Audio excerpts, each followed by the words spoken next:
Hey guys, welcome back to Tactical Rifleman. I am here with Steve-O. Steve's back. How you doing, Steve? Long time no see. Good. All right, I'm gonna back up just a little bit, so we can hang out. Hey, so we're gonna have us a great live stream tonight. We got a new sponsor down here, Venture Surplus. This is like their second time sponsoring live stream, and they're awesome because they like us. They came back.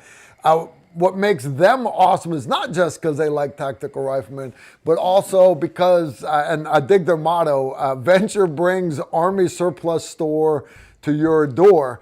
They're an online Army Surplus store because, everybody knows the deal. You're driving somewhere and you see the big Army Surplus truck on the side of the road, the hangar, plane, whatever they got out there.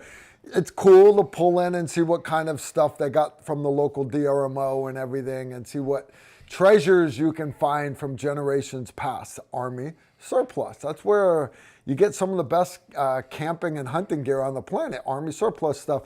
Well, now you don't have to drive around. These guys have all of it right there online. I was just cruising their website, man.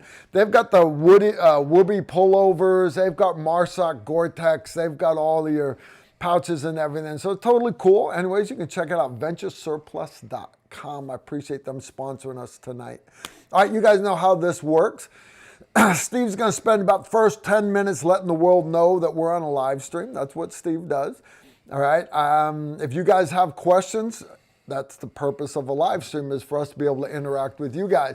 If you want to hit that super chat button down bottom and make a small donation to the preservation of Carl Erickson Foundation, I'm completely good with that. But you don't have to. If you've got a legitimate question, just put it in the chat room. And what my moderators will do, that's not one of my moderators, that one is, what she will do, Susan, if I can click on it here. She is going to send me, no joke, your questions, and then I'll read them out here. For example, first one that came in, Brad Brock, he actually threw down a $20 super chat. Thanks, Brad, I appreciate that. Hey, Carl, will G9 external hollow points work in the short barrel of a Glock 26, or would standard hollow points be better? Thanks and happy holidays. What he's talking about, guys, if you're not familiar with it, I'll pull it because I'm not allowed to touch my pistol because YouTube will lose their mind. Can't touch a live gun on a live stream. So I pull out my spare mag. What a G9 external hollow point is let me bring it up the camera here. Instead of having a hole in the tip, all right, it's a solid brass copper projectile that's got fins cut on the side of it. And what that does, now the fins don't go the same way as your lands and grooves. It's not to make the bullet more aerodynamic. Rather, it's to make it less aerodynamic. Not just air though. And when it hits a fluid, when it hits a fluid, those paddles on the side of the bullet, they make massive shock waves out the side. Remember, you can compress a gas, you can compress a fluid.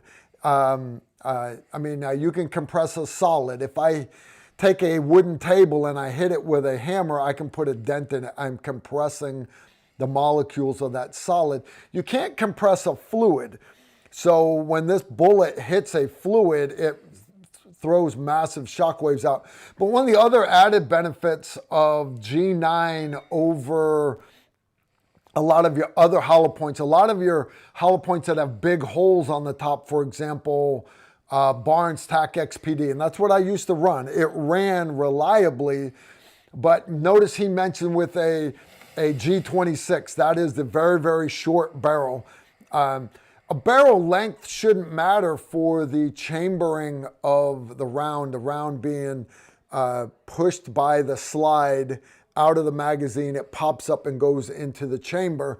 And it doesn't matter on a rifle, the length of the barrel. However, on a striker-fired pistol, a Glock, your SIG 320s, anything like that, that's a copy of a Glock, that barrel actually cants down. Once it starts moving backwards, it unlocks and drops.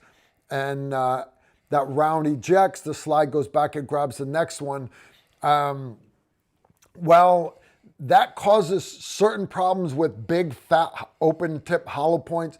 G9s run like a champ in these things. The only G9 ammo that I had a hard time feeding into any semi-automatic gun was I had some G9 40 cal trying to feed it through that, that what was it, the 4.6 or whatever gun me and Emery did a video on. It's designed to have a big bottleneck cartridge. Anyways, for whatever reason, it did not like the flat nose G9. The G9 tip needed to have been longer, and they didn't go with that. They went with a longer casing instead. No, I'm sorry, it was 10 millimeter. It wasn't 40 cal, it was 10 millimeter. And the length of the casing made for a very, very short projectile. And it did not run reliably. But 9 millimeter G9 in 9 millimeter is my go-to EDC ammo. I'm gonna put it back in the mag so I don't lose it. The pricey ammo, but it is good ammo. Spare magazine officially stowed. So what's up with you, Steve? What are you up to, brother? Well, just enjoying the holiday season. Some good coffee right here. That's pretty much it. Well, that's enjoying good. the cold weather and not enjoying the cold weather.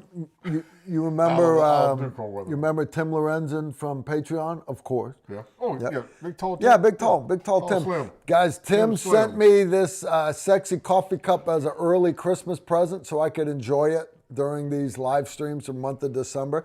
So Tim, if you're watching, thank you so much. My new favorite coffee cup. But what really pushes it over the top is good coffee. Guys, that is four shots of espresso. You guys know I usually do 8. But this is only 4 shots of espresso. Froth the Italian sweet cream, and then you see how dark that is? Hershey's chocolate, baby. I don't need no fancy chocolate. Everything else is fancy. So, yeah, it's good stuff. Good stuff indeed. I've got a couple more super chats come in. This one right here is from Gavin Simpkins. He threw down 2 Australian quid. Steve, ever test fired the World War II Johnson machine gun?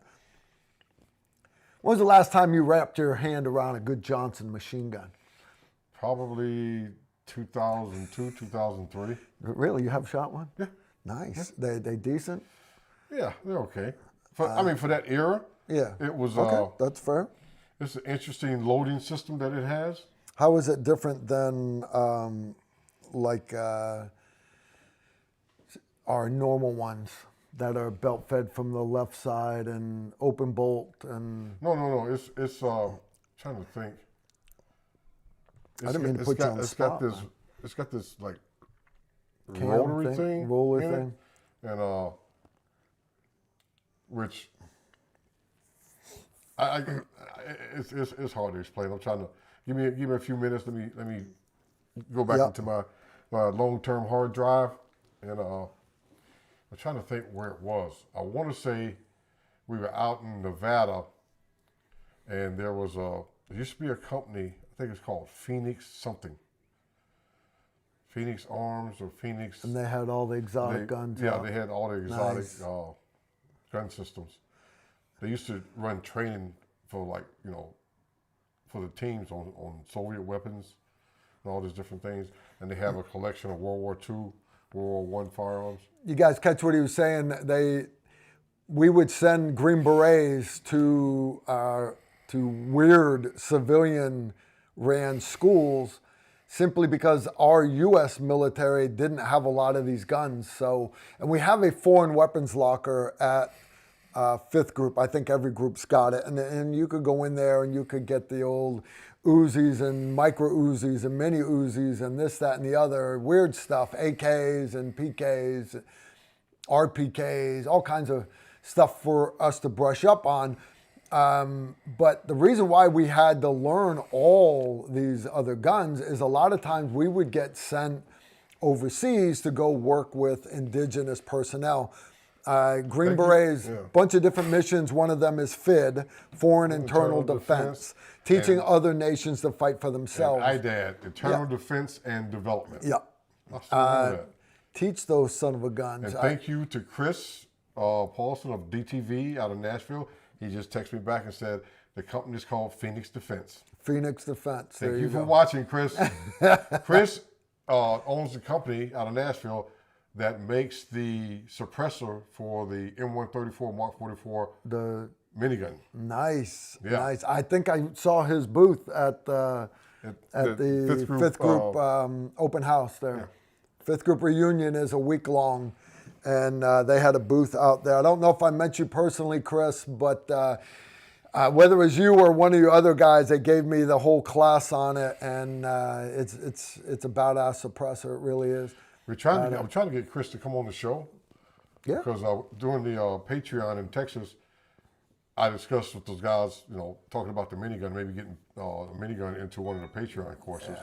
And you, of course, was like, Steve, you know how much that ammo costs? And I'm like, Carl, They want to bring their Carl, own ammo. Yeah. I'm Steve Holland. Yeah. Let me handle this. Let me handle this. Okay. This is what I do. Well, Chris, Patreon is only going to be about 3 hours away from Nashville this year. So that's awesome. Woo-hoo. That you'll be close. You're going to be a lot closer than Texas for sure. That's in October, the weather? October. We'll see. Not going to be bad. Not going to be bad. All right. Big P. Carl, what grain are those G9 rounds? Was looking at their website the other day. Honest, I don't know what grain are in these magazines right now. And the reason why I say that is you guys see my pool table, right? Can you see underneath the pool table? You see all those boxes of ammo and stuff? No, I'm not joking, guys. There are lots of boxes of ammo. Those are what we call, it's kind of like my refrigerator, because things you're currently eating, that's where I put them. So there's a lot of open boxes of ammo under that pool table, and I've got, I want to say like 4 or 5 different 9mm rounds from G9 and they actually do make a open tip hollow point, but I've got 4 or 5 different weights. We were talking about it the other day on a live stream that I think it was the Patreon live stream, whichever one it was, that they actually make a subsonic external hollow point, 9mm subsonic that will defeat level 3 body armor, I think 3 alpha. And I'm like, okay, let's put your money where your mouth is on that. So sure. So that's right. That's an easy short video to film. Hell, I might film it tomorrow. I need to film another video tomorrow, depending on what the weather is. Ooh, I'm burping up this coffee. That's all right. All good. Hey guys, if you hadn't noticed, right, and you guys are cool because you're here. You come to our sister channel, all right?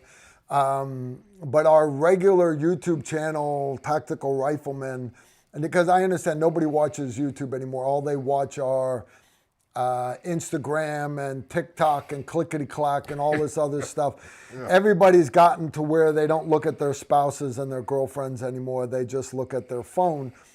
Okay, fine, or whatever. I'd still rather look at the people around me and not look at my phone. So nobody watches our videos, which is okay, right? I'm still going to keep doing the videos because I'm trying to make the world a better place. But my son has been taking all of my old videos, and some of them are 20, 30, 40 minutes long, and he's been pulling out 1-minute YouTube shorts.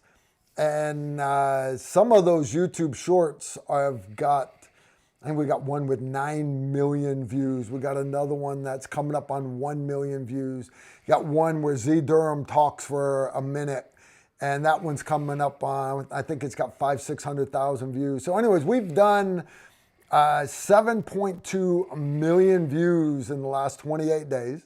Now that's down from last week. Last week we were at 8.2 million views. All right, so it's going down a little bit. That's okay. That's all right. But I'm asking you guys, hey, let's keep that algorithm rolling. How do we do that? Like the video, share them with other people, and yeah, share them. Get a kick out of it. I think this shit's funny. I really do. You guys remember that video I did of my bug out bag? You guys call it a bug out bag. The film crew calls it a bug out bag. So that's what they put on the title. You know, Special Forces bug out bag, whatever, blah, blah, blah. I'm not big on the term bug out bag. I'm not bugging out anywhere. That would be a different loadout. All right. My bag that's my red bag of woe. That's what I carry, is what I put in my vehicle. You know, I take the toolbox out of the Jeep and my red bag of woe, and I put them in the Suburban. And then when I go to ride with the wife, I pop her trunk and grab the red bag of woe in my toolbox, and I put them in the back of her vehicle. When I get back, I take them out, I put them in the Jeep, and that's just, so I always have certain things with me. That video, I want to say, is like almost 2 hours long. 2 hours. Can you imagine how many 1 minute YouTube shorts my son could get out of that? The correct answer is 120. But anyway, a lot. Let's just, proper American math is a lot. All right, so kind of cool. Kind of cool. Would you like to, no, not now. It was asking me if I wanted to mute Susan. Of course not. She's the one sending me questions right now. All right, got another one come in here. All right, this is from Heather Flyfishes. Heather threw down 20 bones. 16 days and a wake up. Whoa, congratulations. Those of you that are in the chat room, I want you to put the little clapping logo, and congratulations to Heather Flyfishes. Her and Phil W. are getting married in 16 days and a wake up. They've been together a long time. They are, I would call them one of the more happily married couples that I know, and that they're getting ready to tie the knot. So that's awesome. Tac Driver 10, any new word on Steve's phone call about the 6.8 SPC? They're talking about the phone call you got from General, I'm not going to say his name, used to be 5th Group Commander. He was asking you for all your data on the 6.8 SPC. Did he ever get back to you? I'm trying to think. That would be a no. If Steve's got to think that hard, we have no update right now. Understand, guys, that general's now part of a think tank. And if he's thinking, that's what his job is, collecting data. Thomas Albrand. Hey, Mr. Carl and Mr. Steve. Thoughts on stainless steel barrels versus 4041 and 4050 chrome moly. Thanks. Merry Christmas. Stainless steel versus chrome moly barrels. Stainless steel versus chrome moly. I like stainless steel. More so for its weather resistance. I haven't ever had a stainless steel barrel that was, inaccurate as compared to, chrome moly or any of these other barrel, materials that they come up with. Okay. I mean, I prefer stainless steel. Yeah, like Steve said, if somebody says, hey, this has a stainless steel barrel, generally that's considered an upgrade. In other words, you're not getting their cheap quality barrel. Can you get cheap quality stainless steel barrels? I don't know. I've never got one. Whenever I've used a gun that had a stainless steel barrel on it, it was always an upgraded barrel, generally chosen to be used outside. And normally, like Steve says, they're very, very accurate. A lot of bolt guns that are built to be used out hunting, stuff like that. And they were always accurate. Me, I like carbon wrapped barrels, proof barrels, stuff like that. But you still have a proof barrel carbon wrap in stainless steel. I thought it was stainless in the middle. Yeah, that's what I'm saying. So I didn't want them to get confused that. Yeah. the carbon wrap barrel is a different material Yeah. other than chrome Yeah. moly and Yeah. stainless steel. Now, your chrome moly barrels, you understand the military needs stuff. Like, why do they blue all the parts instead of just painting them? Well, because it stands up against salt water and things like that better. It just does. Now, but also remember the military cleans their guns. The military over cleans their guns a lot. They do. They don't necessarily have to go with stainless steel because it's going to get cleaned. They do take good care of this. Eventually, some units will over clean their guns to the point to where they've taken the bluing off. And Mr. White, you actually hear me and Steve talk about Mr. White. May he rest in peace. Old black guy who just taught me how to shoot, taught Steve how to shoot, but taught so many people how to shoot. Well, he was back Vietnam era. Before he went to Vietnam, he was with the Army Marksmanship Unit, and which is at Fort Benning. And there was remember, you got all those infantry units doing basic training down there, and they all have the same scores, right? When they go do their BRM, basic rifle marksmanship. All the units, you have a couple people shoot good, couple people shoot bad, but in general, every basic training class is the same. Well, they had this one company who was having bad scores on their shooting. And so they actually sent Mr. White down there to talk to their drill sergeants and find out, make them better instructors. What are you teaching wrong? So Mr. White got down there. First thing he said was, let me see the guns. And because all the generals and colonels and everything assumed that these drill sergeants weren't teaching them to shoot well enough because all the guns are the same, right? They get taught how to clean the guns in basic. They do certain things to pass inspections. And what the drill sergeants were doing so they could pass inspections was they were taking drills with long cleaning rods with bore brushes and chamber brushes, and they were drilling out the barrels to get all the dirt and make sure all the dirt was out of the gun. Well, besides drilling out all the dirt, they were taking out all the lands and grooves. So these guys were going to the range to qualify with these exceptionally clean firearms, but it's a smooth bore rifle, and they couldn't hit nothing past 7,500 meters. So yeah, a couple drill sergeants got their asses chewed, barrels replaced, and then their scores went right back up to where they were. And I learned that from Mr. White, that if you ever have a gun that is awesome or a shooter that is awesome, and all of a sudden he's doing bad, have somebody else shoot the gun and inspect the gun, because it might not be the shooter. It might not. And I know new shooters like to blame the equipment. There's something wrong with the gun. And that's why I say, really, your gun sucks? Let me hand it to Steve. Hey, Steve, shoot 5 rounds for me. I said, shoot 5. There's only one hole in the target. And he goes, Carl, that's 5. Yeah. So the gun is capable of it, which means it's not the optic, it's not the barrel, it's not the ammo. The last part of that weapon system is the monkey you're hooking on the back of it. Now I know where to focus. It's the monkey on the back. I'm sorry, I didn't mean to hurt your feelings. The mammal on the back of the gun. You are the part of that weapon that has the most moving parts. And it's very easy for you to screw up accuracy. Very, very easy. All right, we got a bunch coming in here, Steve. Bunch. All right. Ooh.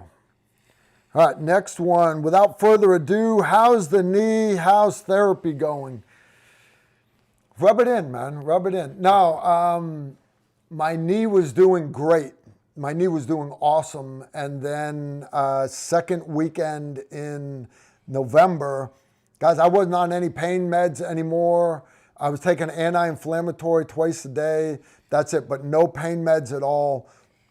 Riding a mountain bike, rowing machine, And I'm never going to be able to run on it. I'll be able to do sprints on the range, but I'm never going to be able to do no 5 miles or 10Ks or marathons or nothing. I'm completely good with that. I'm 26.2 miles, that's why God made cars. All right? I'm not doing a freaking marathon. I did that one time. Ugh. Anyways, second weekend in November, opening weekend of deer season, I overdid it. I had my wife's electric mountain bike out there, trying to go across the farm, one-handed on the steering wheels, holding my rifle with the other to go check on Chris Papard and Brad Fowers and Gipple. And anyway, I ended up torquing my knee. And then the next day, I was replacing toilets in the house here. My wife wanted to replace the toilets, toilets, the head, the commode, whatever you guys want. Anyways, kneeling on this knee with it all swollen up like that. And I just saw my ortho surgeon for a follow-up yesterday, and yeah, he said, yeah, don't do that. You should not be kneeling. You should not be beating on it, torquing it. Till 12 months. You wait till you get your 12 months. So basically, I have gone backwards about 2 months in my rehabilitation. So I'm back on pain meds, Tylenol, Motrin, and I got a refill of my prescription for my anti-inflammatory, but I appreciate you asking. I do. Guys, if the doctor says stay off of it for 12 months, stay off of it for, please stay off of it for 12 months. Right? Because I'm a tough guy. I'm like, yeah, 12 months. That's for 60-year-olds. 67-year-olds. I'm only 56. I mean, I'm a young pup. I'm nowhere near 60. So I figured I'd be good to go in 3 months. No, not even close. All right, without further ado, what's Steve's and Carl's opinion of 30 super carry? 30 super who? See, he's never even heard of it. I did a video on 30 super carry. It is the same length as a 9mm, but because it's only basically 7.6 millimeter diameter, it's a little faster projectile, still straight wall cartridge, but it allows you to carry more rounds in a subcompact pistol. If you're going to be shooting a full-size pistol anyways, whether it holds 17 or whether it holds 22, to me, if you're worried about capacity that much, go with a 5.7. But 5.7? Yeah, 5.7. Love the 5.7. Steve loves the 5.7. Okay, so let me wrap my brain around this. You've got a cartridge, that's straight wall cartridge, 30 caliber. It looks like a 9mm. It's just a little skinnier. The overall length of a 9mm. Yep. That's like taking an M1 carbine cartridge and shortening it down to 9mm length. Yeah. And I bet if you check that the case head size is probably going to be the same size as M1 carbine, because it's straight wall 30 caliber. There's no way you can get around that. Versus the like the 7.62 Tokarov, which is a 30 caliber, but it's got a larger case. Yeah, bottleneck. Yeah.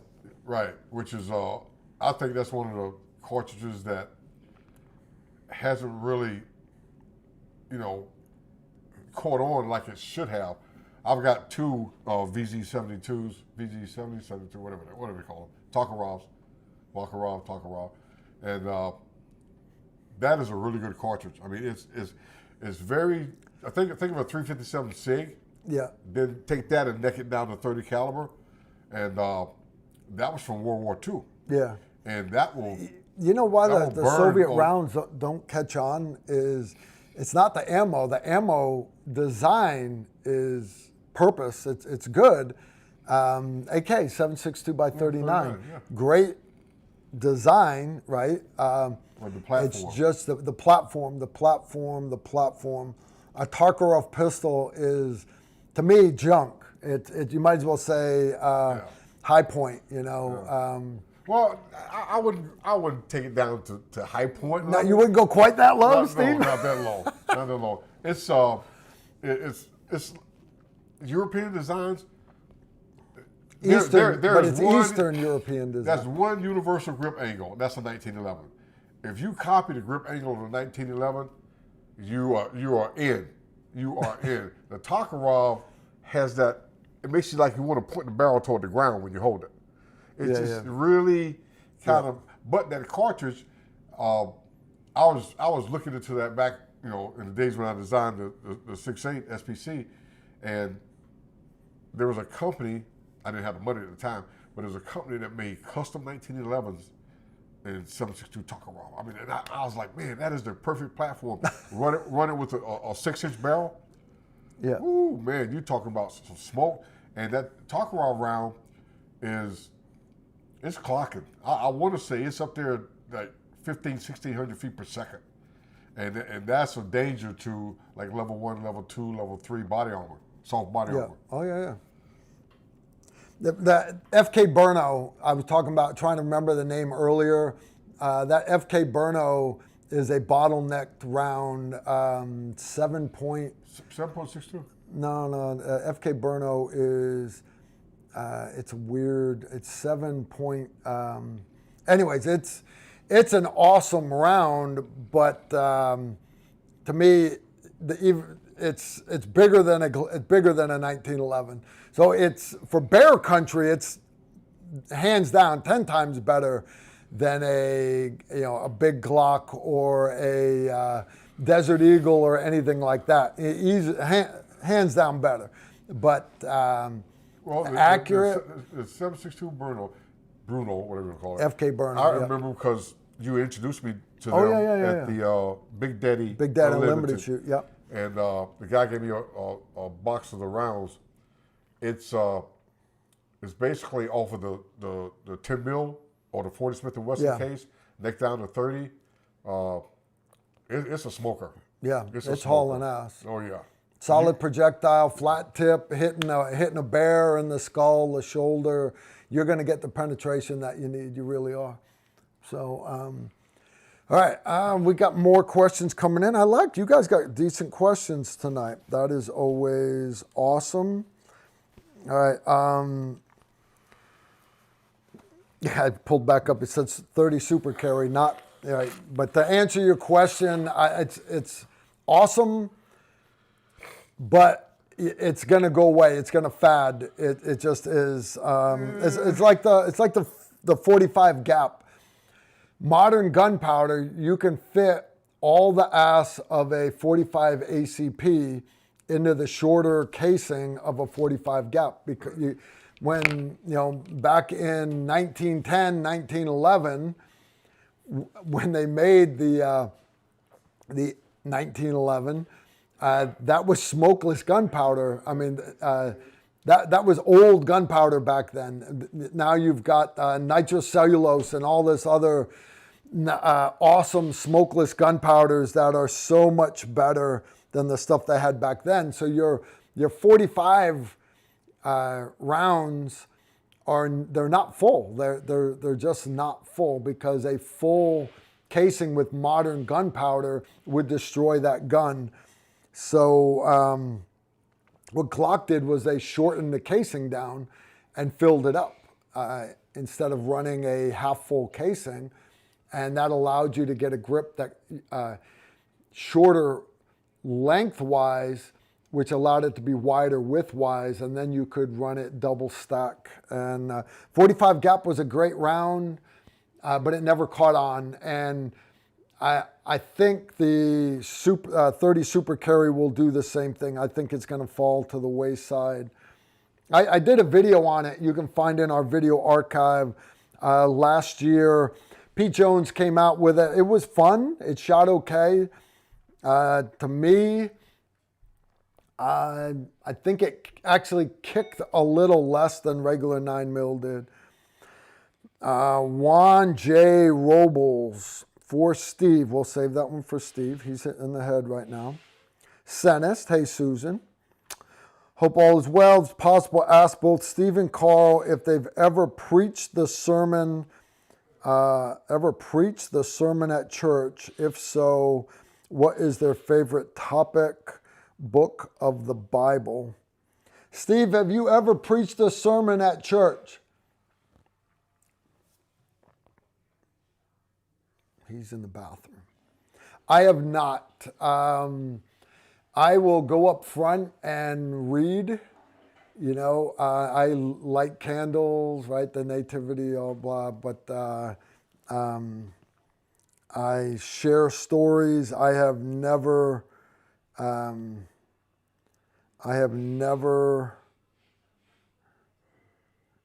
preached a sermon at church. Never done it. We'll ask Steve when he comes back out. Let's see if you guys got another one from me. These are all for Steve. All right. Yo, Steve. That one's for Steve. Nobody wants to talk to me tonight. Why is it as soon as Steve takes off to go to the bathroom, that's when you guys hit me with all these... All right, Steve, you're coming back. Soon as you left, I had a bunch of questions for you. I'm still trying to ponder this 30 superhero. For Steve, have you given any thoughts to a book on all your gun and inventions and throw in some war stories? Yeah.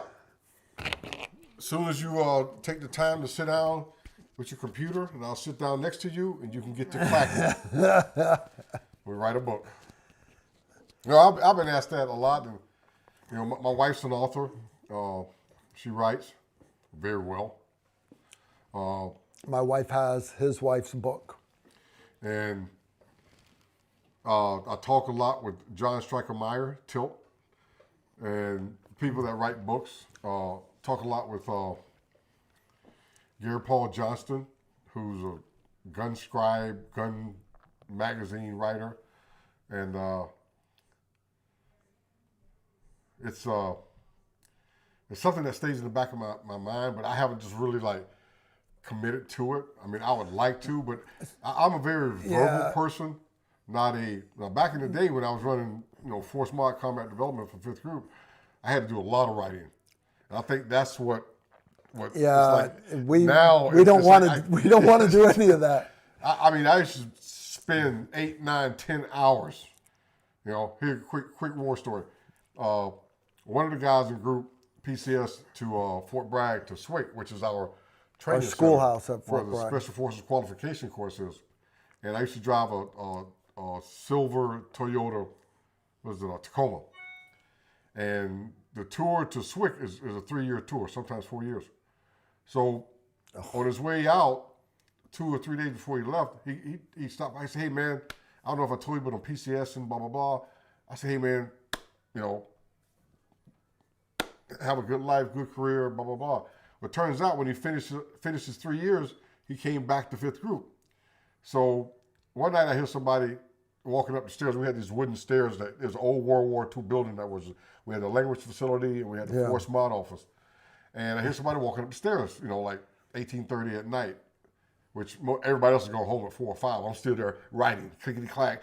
This gun design, which is going to be the SCAR, the requirement that I had to outline all this stuff. So this guy knocks on the door. I said, yeah, come on in.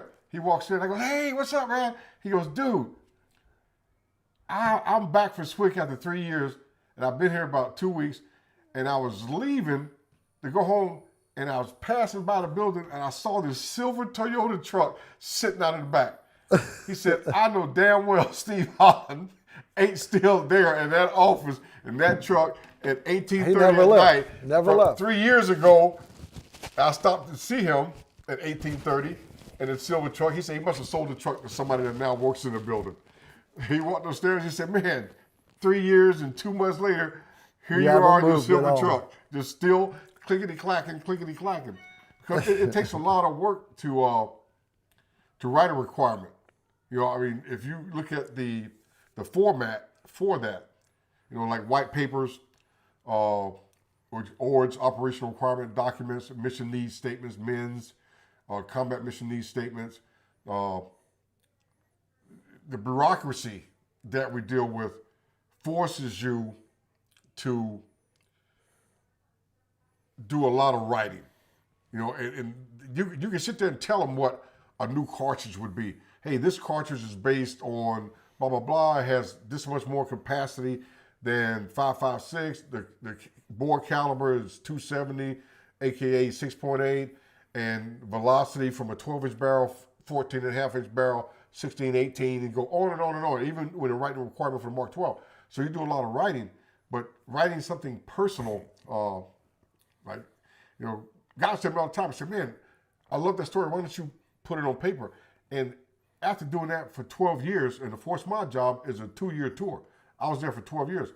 And now, if somebody says, hey, Steve, sit down and write me something up, I was like, man, it just, my mind is just like, It's not that we're lazy. We're just tired all the time. Yeah. My son, actually the film crew started doing it. We were just sitting, we were done filming for the day, and they were like, hey, Carl, tell me the story about Baboon Alley in Africa again. And I'm like, why? He's like, because, I'm trying to tell it to my buddies, I just can't do it right. Tell me again. And then he sat his phone down right on the armchair. We had a bottle of scotch out or something, and told him the story again, just like I did before. And he's like, yeah, man, that's you don't exaggerate it. It's the same every time you tell it. I'm like, yeah, I mean, it sucked then, it sucks now. Well, about 2 weeks later, they hand me a printed, like 7-page Word document. I'm like, what's this? They're like, dude, that's Baboon Alley. That's one of the chapters in your book. And I'm like, what are you talking about? They're like, well, you always joke about you're going to write a book and it's going to be a comedy because combat is Keystone Cops. It's 30 days of boredom for 30 seconds of excitement. You never know when that 30 seconds is going to happen. Well, you're never going to write this book. You're never going to do it. So every time you tell a story, we're going to record it, and then we're going to do your book that way. And so we ended up making a list of Carl's favorite war stories. I want to say there's like 32, 35 of them. It's on my computer right there. And all of my stories, I've done, not all of them, some of them I did for the film crew, about the first 10. But since then, all the other stories on that sheet of paper, all those other chapters have all been done on Patreon. If you're a new member of our Patreon, patreon.com/Tactical Rifleman, you can scroll down, and every month, once a month, I normally do it the second week of the month. I'll do it next week. I do story time with Carl. And it's a different story every week. Sometimes it's Randy tells a story or Emery or someone, but 99% of the time it's me. And all those stories, a lot of them are going to be chapters in my book. So y'all say you want my book, but unfortunately, Heather and Susan and Manny and Big Fezzig and everybody, they're going to, when they finally get my book, with one picture per chapter, because each chapter is a short story, there's a picture to go with each one. You guys are going to be like, I already heard that one. I already heard that one. I already heard all these. So I don't know if I'll ever do a book either. Steve should. If nothing else, he should do it for his grandkids. Yeah. Okay. I'm up to speed on the 30 Super Carry. I like it.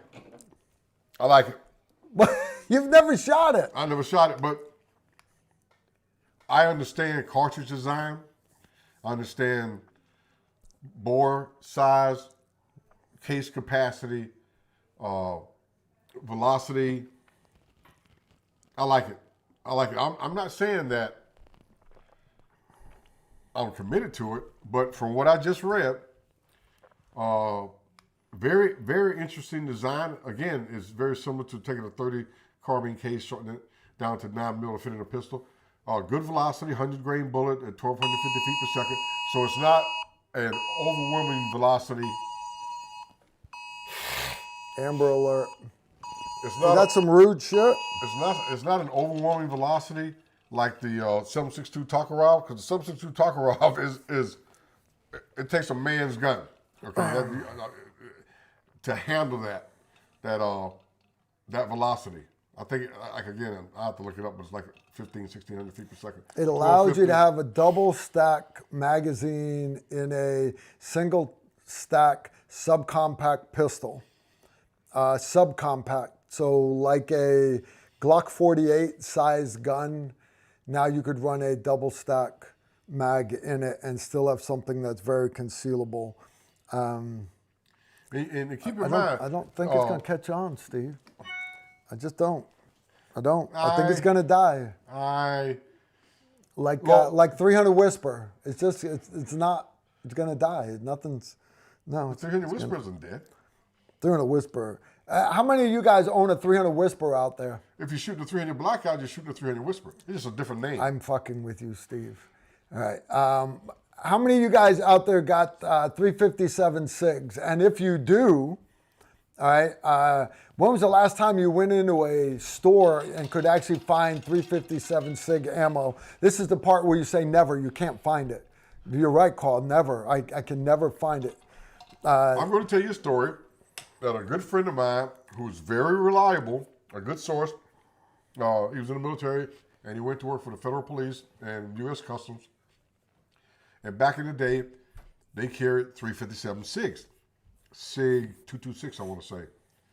And then about 6 or 7 years later, the agency, everybody fell in love with 40 Smith & Wesson. It was the greatest thing since Carl Erickson and the Tactical Rifleman show. And so they were forced to switch over to 40 Smith & Wesson. And I asked him about it. I said, hey, wait a minute, let me go back. Let me do my black thing. I asked him about it. Ask versus ask. And he said, let me put it in a nutshell. He said, when we were running 357 SIG and we shot a perp, he went to the morgue. He said, 40 Smith & Wesson, after 3 years, we shoot a perp, he goes to the hospital, then we got to fill out all this fucking paperwork. So the 357 SIG, if you remember, back in the day, the 357 Magnum was designed as a man stopper, not a deer killer, not a dog killer, it was man stopper, just like the 45 ACP. The 357 SIG was designed to have that same performance in a semi-automatic. Albeit that the 357 Magnum is .357 and the 357 SIG, same as 9mm, is .355. Now that .5 to .7 is like, let's my pubic hairs. I have some big pubic hairs. Okay? So if he'd washed that shit, it wouldn't have all the buildup. And anyways. Looking at the 30 Super Carry, you're in that. Most pistol cartridges, their damage is done by impact, but crushing, moving, flesh, organs, and everything else. Rifle cartridges are more the high velocity. If you ever watch anything, you ever kill anything, whether it's a man or an animal, if you're on your sights like you should be, when you hit him, you will see that hit, then you see that mist come out of the back. Secondary cavitation. That's your verification that even though I dusted him, I know he's hit, because it's not like he had body armor underneath it. I know I dusted him from the front, but I see that spray come out the back. Same thing when you're hunting. See the same thing. And pistol cartridges are designed to more impact, kinetic energy staying in the body, but opening up, peeling, and tearing up the organs and everything else. So a lot of the cartridges and the bullets and stuff you see today, a lot of it is, if the cartridge performs, now it's up to how the projectile is designed. And that's the key thing, because you could take a 5.56 green tip and say it's not a good man stopper, and it's not, because of the Hague Convention and all this other stuff. You can't have hollow points and everything else in the military. But if you look at the FBI load, which is the load, which is the 62 grain top. No, the 62 grain. Gosh dang it, I'm getting old. The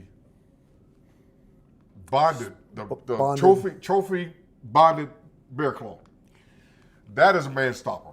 So you just shot someone with green tip and you hit him and he's still in the fight. Then you shoot him with 62 grain trophy bonded bear claw, boom, he goes down. So you can take the 30 super carry, you've got the right velocity. You got 1,200 feet per second, 100 grain bullet. So it's all in what the projectile design is. And I'm seeing that this is made by Federal. This is not something that's a boutique round that's being bought out by a small ammunition company. You're talking about Federal, okay? That's a big company. Federal makes the 6.8 SPC ammo for the Saudi Royal Guard. So when you see Prince Mohammed bin, whatever it was, who's been on TV lately, the guys that aren't on the camera are standing there with 8-inch PDWs of the 6.8 shooting the Federal 90 grain fusion round. And that projectile design changes everything, 6.8 SPC. So the 30 Super Carry, I like the design. I like the design intent. They put the right bullet in it, projectile, at 1,200 feet per second. That's going to do something. Because keep in mind, 250 feet per second in a pistol round is pretty hot. The average 45 ACP round with 230 grains is 850. That's it. Now you go down to 200 grains, you can get up to 950. You hardly hit the 1,000. The 10 mil round, you can get up into the 1,000s. The 357 SIG, you're into the 1,200s. The 30 Super Carry is 1,200. In that small, compact case design, so you can get double stacked. So if you take some of the Federal trophy bonded, all their whiz-bang hot rounds, bullets, put it on that case at 1,250, you're talking about something. I need to look into that. I really do. Carl, you should buy me one at about 1,000 rounds of ammo. No, but Pete Jones had 3 or 4 of them, and he had a hard time getting ammo just for me to film the video because we shot a bunch of ammo. It was very, very hard to come up with ammo for it. That's the whole thing, guys. You can have the latest hotness, and unless you're reloading your own ammo, and that's just not me. All right. Ask Steve or Carl if they've ever preached a sermon at church. If so, what was their favorite topic, favorite book of the Bible? I don't recall ever preaching a sermon.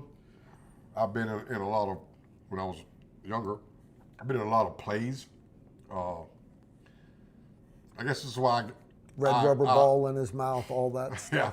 I guess that's why I got in the military. I was so good at giving presentations because my mom used to make me go to Sunday school, and they would have us in the Easter play and the Christmas plays, and it was always, here's your lines.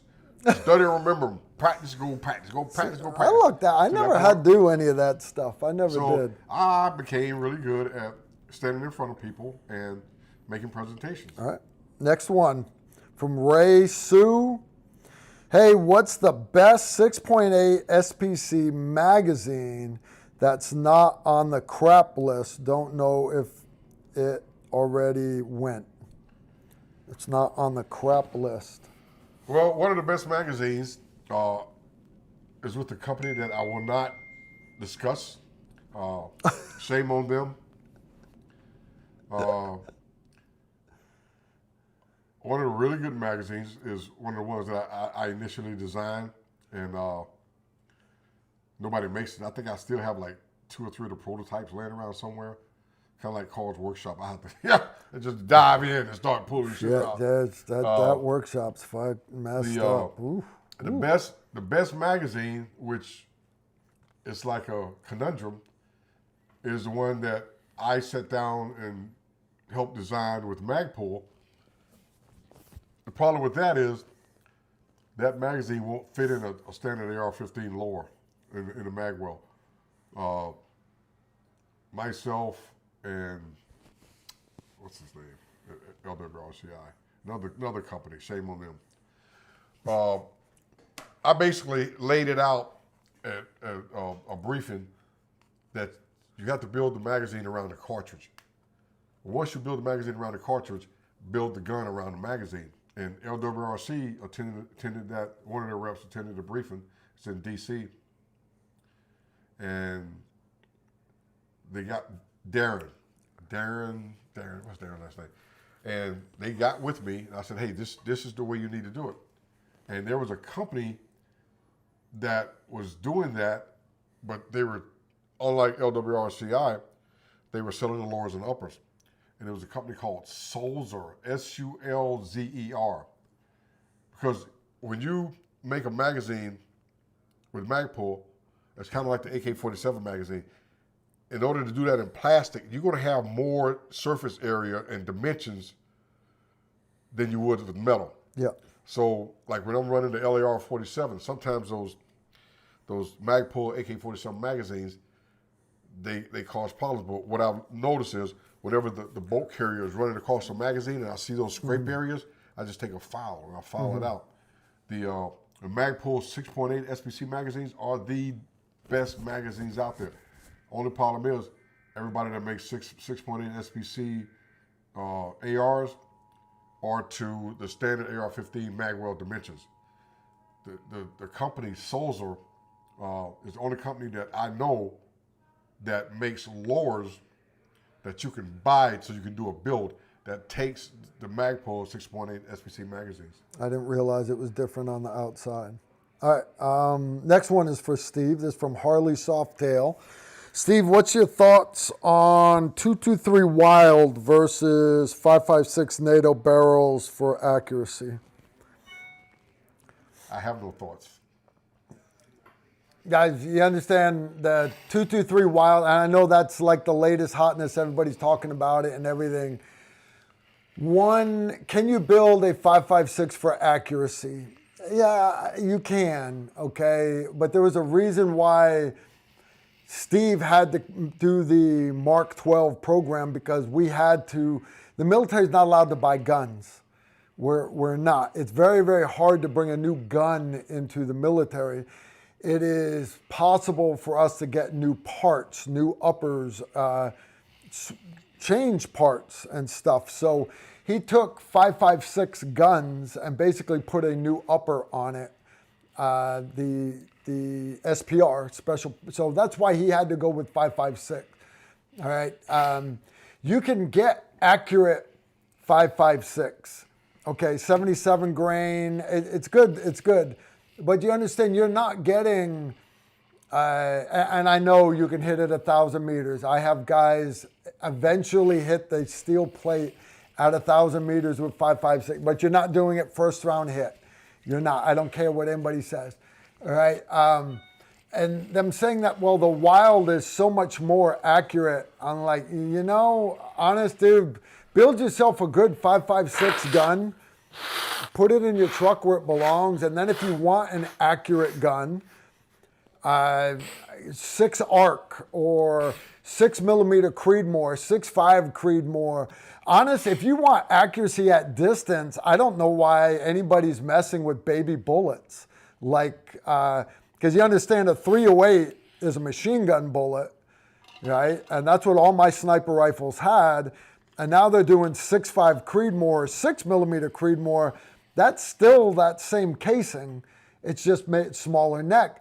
You want long range accuracy, add more gunpowder to it. Go 338 Norma, go 300 Norma, go the 416 Barrett, 408 Chi-Tac, go. Barrett's actually working on a new extreme range rifle that is made for like the 1.5 to 2 mile mark.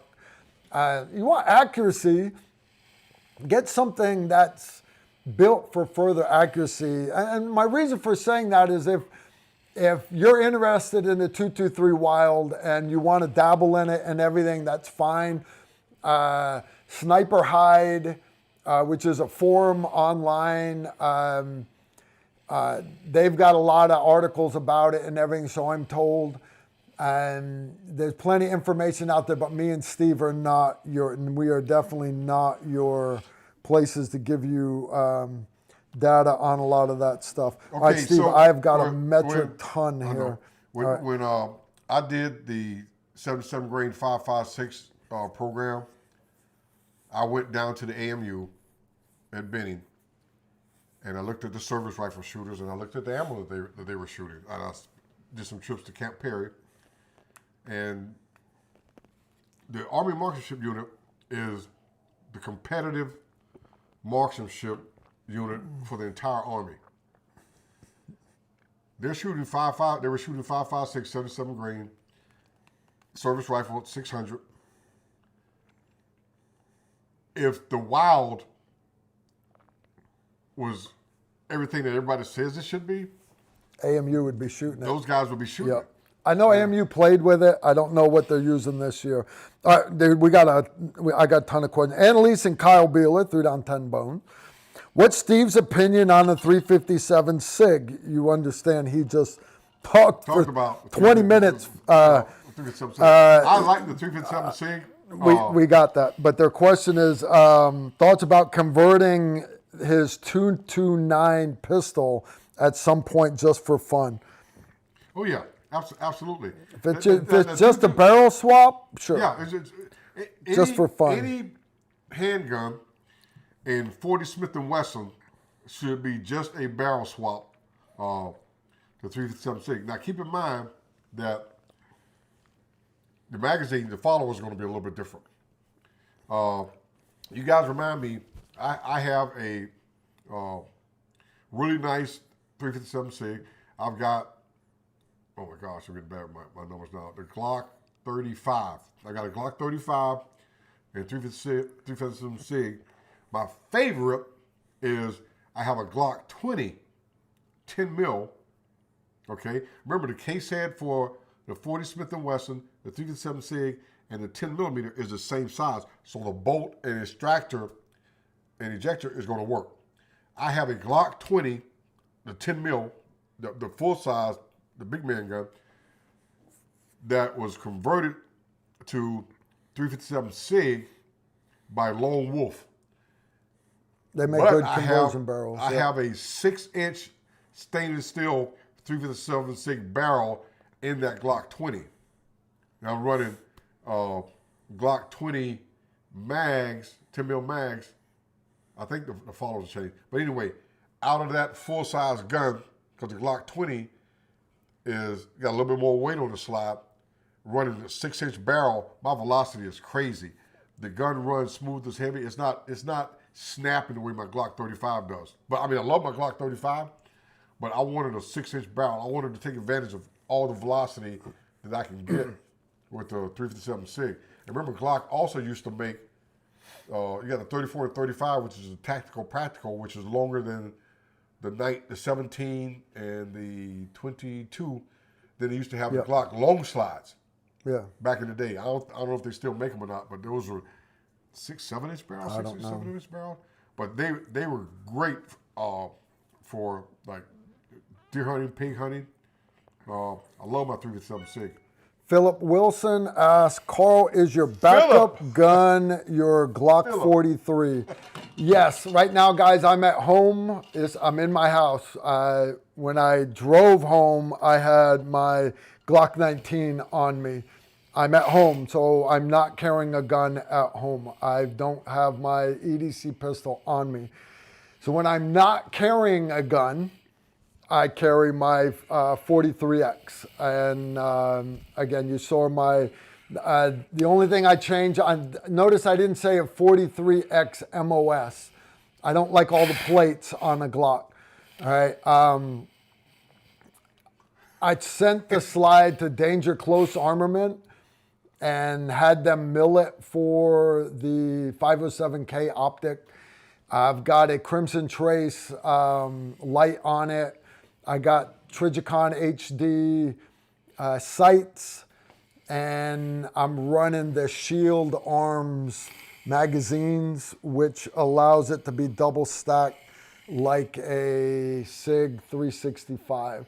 So instead of it being like a 10 round mag. That's a 15 round mag. If you're going to run the metal shield shield magazines, you're going to want to swap out your magazine release, the button for releasing, because it's plastic and the metal will eventually grind it down.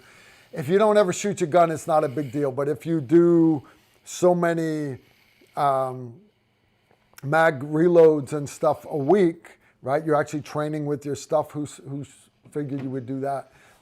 You will eventually wear it out. It's an easy metal piece, easy to swap out. Pete Jones got it for me. You notice I say Pete Jones a lot, guys. So if you need these parts, Allen's Arsenal, go to allensarsenal.com. That's Pete Jones. You've seen Pete Jones videos here.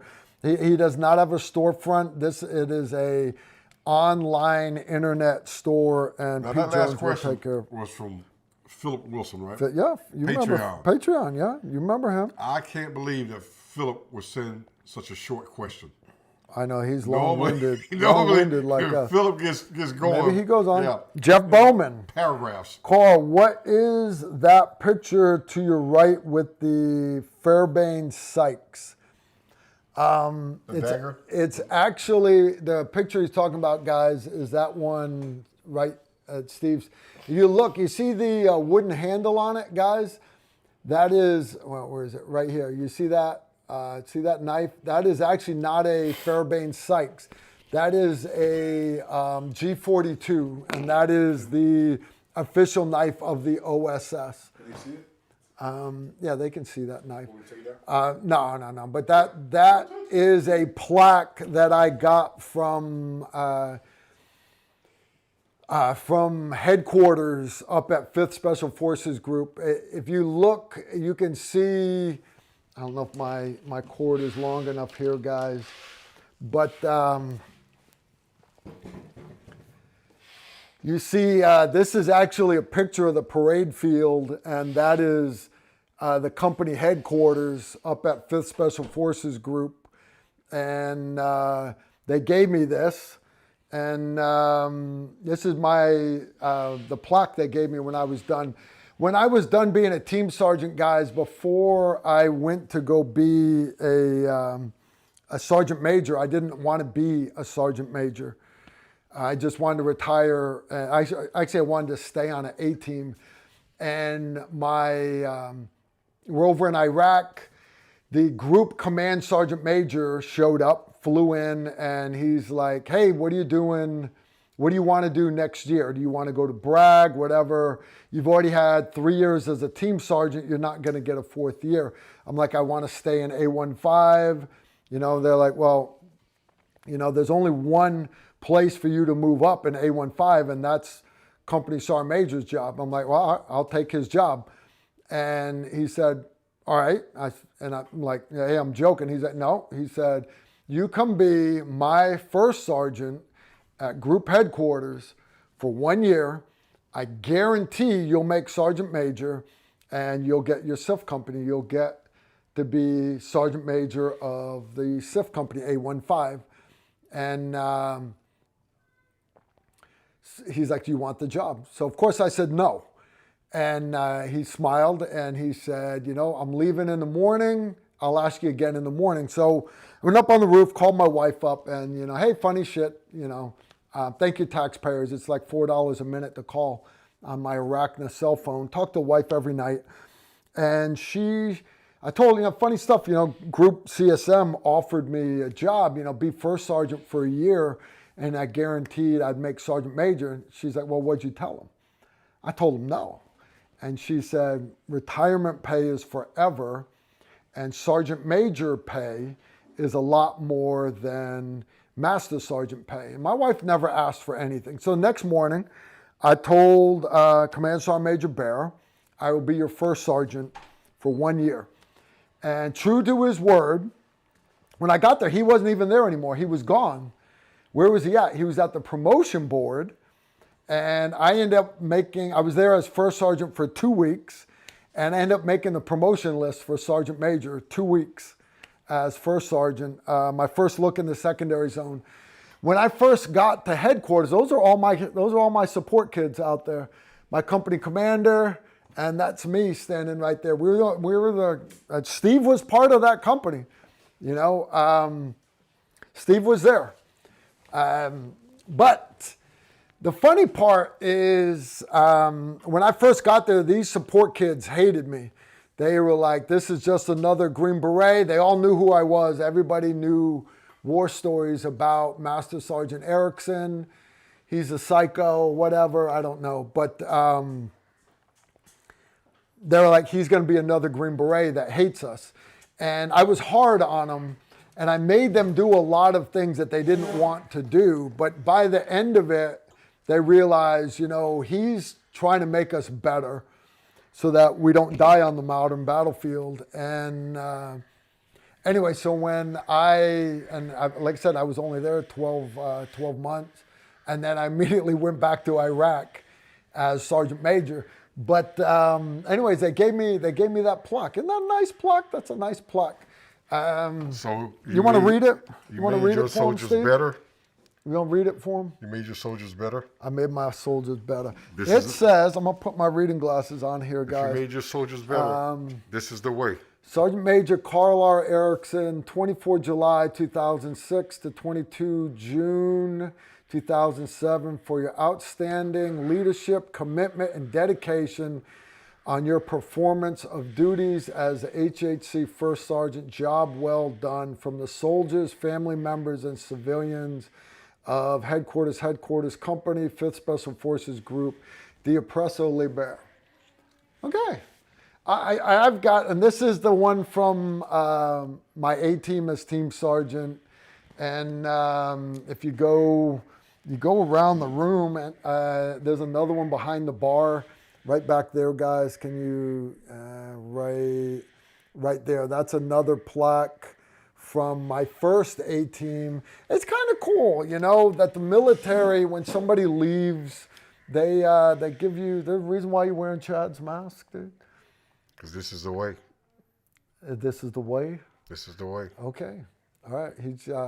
When we wrap up the live stream, that's how he's going to do his notes for you. All right, guys, we got a bunch more questions. Susan, I'm trying, girl. I am trying. I know I'm running way behind, guys. Good questions tonight. This is from Donadio. Ask Carl if he still uses that spike on his recoil spring on his Glock. The only pistol that I put it in to use was my EDC pistol, and it has a threaded barrel, so it doesn't really stick out enough. But yeah, I'm left it on the gun, no big deal. Actually, Phil Wilson showed up at Patreon course, and it's called the Bad Rod. It is a guide rod for the pistol, but it comes out to a point. It's decent. S. Lee, dear Carl and Steve, your thoughts on the 300 Win Mag and the belted mags in the age of PRC. Thank you. Precision rifle cartridge. 300 Win and the belted mags in the age of PRC. Me personally, there's a lot more aerodynamic. Yeah, there's a lot more aerodynamic projectiles. Forever, the standard sniper round was the 30-06. That's what the military was using. All right, and then we went down to 308, 7.62 by 51 NATO. That's what NATO was using. So then the M24 sniper weapon system, the M14, the accurized version, the M21. I actually carried an XM21 in Desert Storm. Those were 7.62 guns. The M24, my SR25, 7.62 guns. All right, that was our projectile. We got the most out of that gun. It was a good gun. All right. The advantage of a 300 Win Mag is it's that same projectile, slightly heavier, but same projectile with 50% more gunpowder behind it, so you're able to push it more. Okay. What they did was took the same projectile and they gave it more ass. They pushed it faster. I agree with that. But the next change that you can make is taking that 308 projectile and making it more aerodynamic, giving it a better ballistic coefficient with that same weight. How do you do that? You, instead of making it, right, it's fat and this long. If we want to make it skinnier, you just got to make it longer. So that is basically what the thought process is for the 6.5 Creedmoor. Same casing, more aerodynamic projectile. If you're just shooting precision rifle, cartridge competition stuff, PRC, if I was you, I'd go with 6mm Creedmoor, longer bullet, but it's more aerodynamic, still out of the same casing. So, but again, you understand that's awesome for competition, but you're not going to find that ammo anywhere on the planet. You're just not. And you don't have the option of going subsonic with it. It's just, no, there's so many options for 308. So if I'm going to stay as fat as you specifically mentioned 300 Win Mag. Again, back in the day, that was what we had. 300 Win Mag was an awesome gun. But if you're going to go with that big of a projectile, again, go with one that's more aerodynamic, make the casing even longer, and use what the U.S. Army is using right now. Our snipers, their round of choice in their guns, those Barrett MRADs, is the 300 Norma. The 338 Norma is the heavier projectile for barrier penetration for those cockpit windows on an airplane, bank windows, skyscraper windows, things like that. But for long range accuracy, same weight projectile, neck down from 338, neck down to 300, and it's made a lot longer. It's a lot more aerodynamic, has a better ballistic coefficient. So if you're hard set on 30 cal, I would invite you. If you're going to buy a new gun anyways, I know Steve loves 300 Win Mag, so I'm trying to get it off my chest first.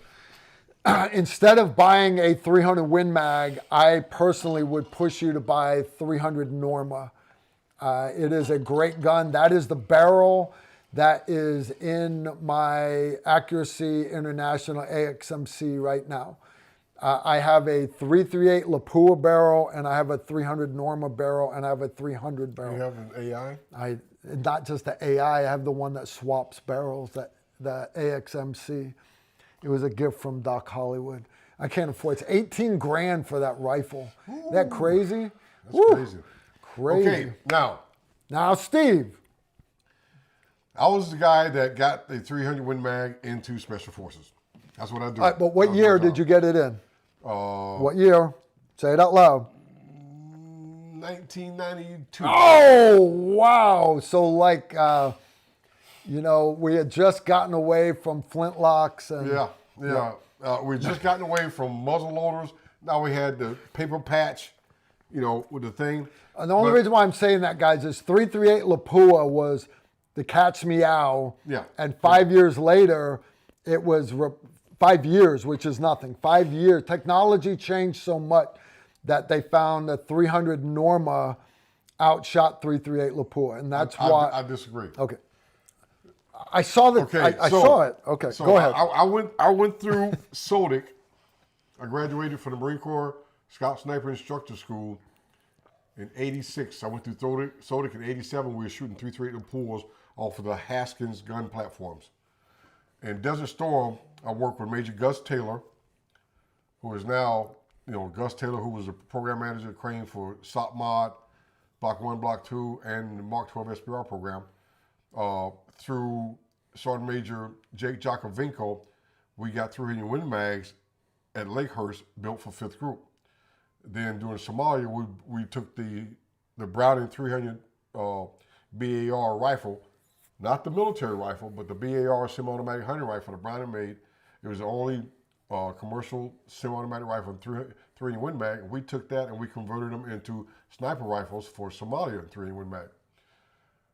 Our load at the time was 190 grain Sierra Match King at right about 2,950 feet per second. Makes a really good slap when you hit somebody. That is hauling ass, guys, because I had 190 grain, which is big, federal gold medal. We got a little bit of it in 308, and it was like 2,500 feet per second because it was so much heavier than the 178s. So it just, anyways, that's hauling ass. Now that we're having this conversation, while we're having this conversation, I just text my good friend, Mr. Jimmy Sloan. He lives outside of Phoenix, Arizona. Mr. Jimmy Sloan is the man that designed the 300 Norma and the 338 Norma mag. Guy's a ballistic genius. Along with, I revere him up here with like J.D. Jones from SSK Industries, 300 Whisper, 338 Blackout, not 338 Blackout, but 338 Whisper. There are a lot of boutique 30 caliber rounds out there, and guys, God bless America. You can go explore all these different things. If your pocketbook is deep and you got the coin, then go with 300 PRC and all this other stuff. The thing that gets me with introduction of new cartridges is kind of like I just learned about the 30 Super Carry, and that interests me. But you have all these different rounds out there, and 6.5's been out there all the time. 6.5 by 55 Swede. They've been killing people with that for like generations. The Japanese had 6.5 in World War II. We tend to deal with 30 caliber. 6.5 Creedmoor came out, and everybody acted like nobody's ever been killed and no game animal has ever been harvested, no competition's ever been won until the 6.5, Creedmoor came out. La-di-da, yada yada. Okay, now, having worked with the 300 Win Mag that long, since the 90s, and when I started the Sniper Locker here at 5th Group, we had 300 Win Mags for the teams into Somalia. And you were loading ammo too. Yeah, we were loading ammo. Yeah. Nothing 30 caliber really impressed me. I mean, there was things out there like 300 Weatherby, which was smoking.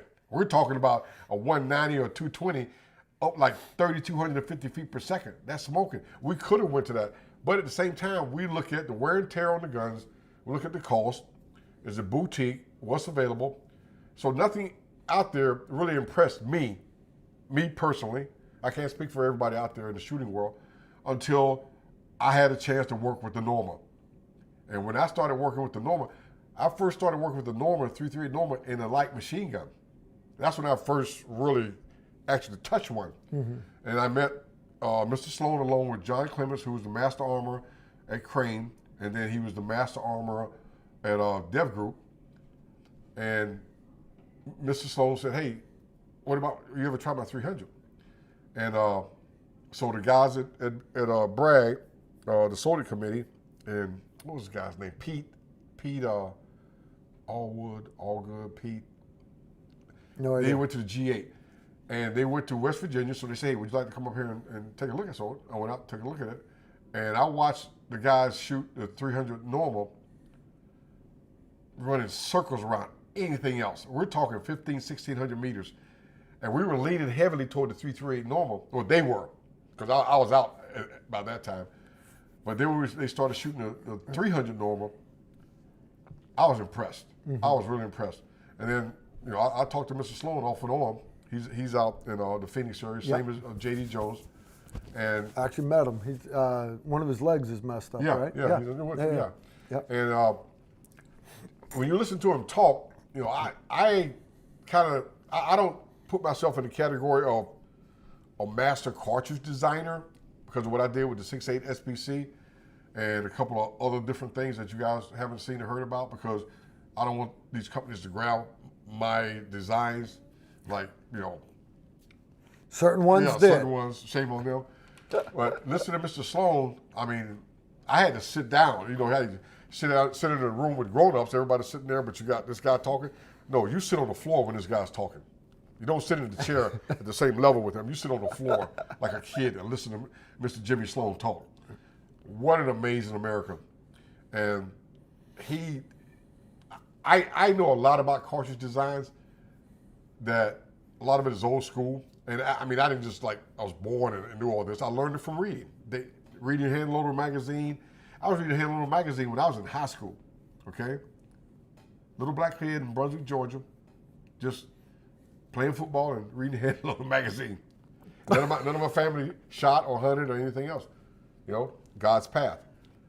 So when it comes to 300 Win Mag, my thing with 300 Win Mag is, number one, what is your purpose for it? What are you going to use it for?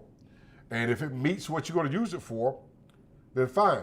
If the PRC, you can find the ammo for one thing, you can afford the ammo for one thing, you can afford the rifle, good for you. But if someone said, hey, give me a 30 caliber rifle that's for medium to long range with no limitations on cost, and kind of give me a left and right limit of what you're going to use it for, I would go to 300 Norma all day long. We just said the same thing, yeah. Right? Literally 300 Norma. Yeah.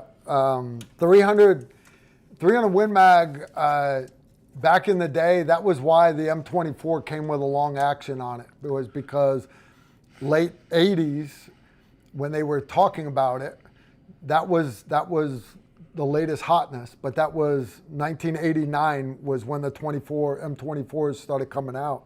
And they never did convert them to 300. Yeah, I think they finally did. They made them into the 2010s, right? Yeah. For 30 caliber long distance shooting. Yep. 300 Norma. Susan is saying we only have 30 minutes left, and I got a long ways to go, guys. I'm getting a fair ways behind. Sorry, Susan. I'm trying. I am trying. All right, next, Heather Flyfish is telling me I need to do my book. Thank you, Heather. Mark of McKinney, question for Carl. How would you use your dump pouch on your belt different in combat versus training, assuming you would not use it the same way in combat? When he's talking about it on my gun belt, guys, you'll see in all my videos I have a ballistic nylon pouch.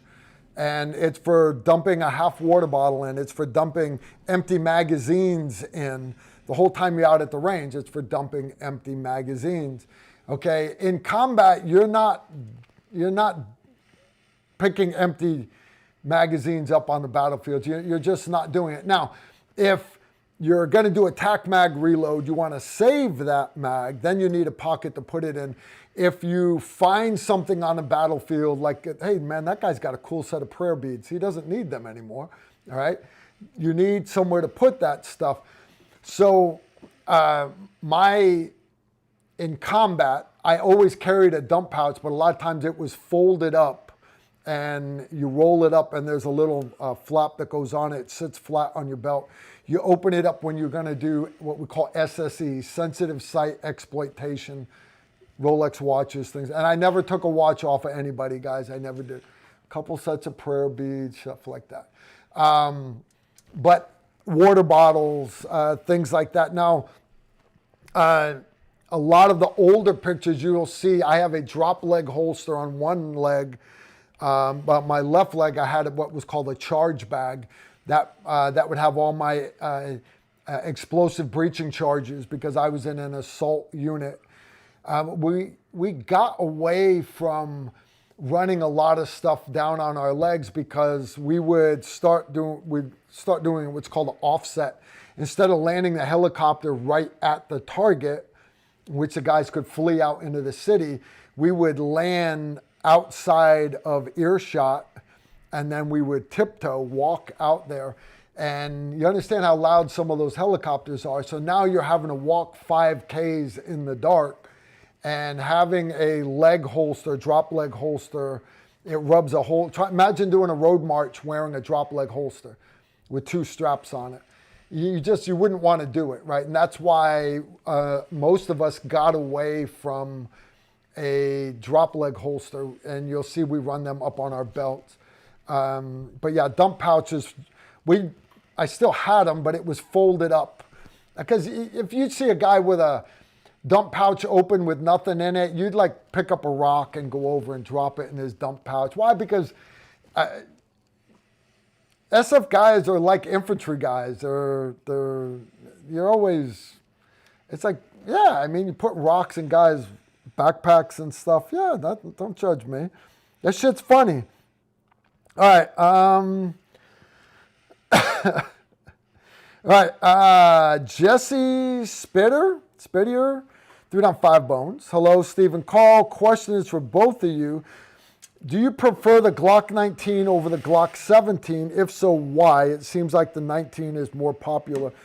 Yes, one, because my old unit used to run Glock 19s. It is more concealable. My work gun right now is a G45, which has the length grip of a 17, but it has a 19 length slide on it. My personal findings is to hit steel at 100 meters. I am just as accurate with a Glock 19 as I am my old Glock 34 or 35. Like Steve mentioned, tactical, practical, carry. Those were those competition guys. And man, this competition's got a 50-meter target, so these guys would want longer slides. But even with a Glock 19, I don't have a hard time hitting steel at 100 meters. Having the slide shorter allows you to clear the top of the holster faster. That's all it does. And you ask Glock, they'll tell you your draw is faster with a Glock 19 than it is with a Glock 17. Okay, but it's only faster because I'm clearing the top of the holster faster. I'm able to start bringing my gun on the target faster.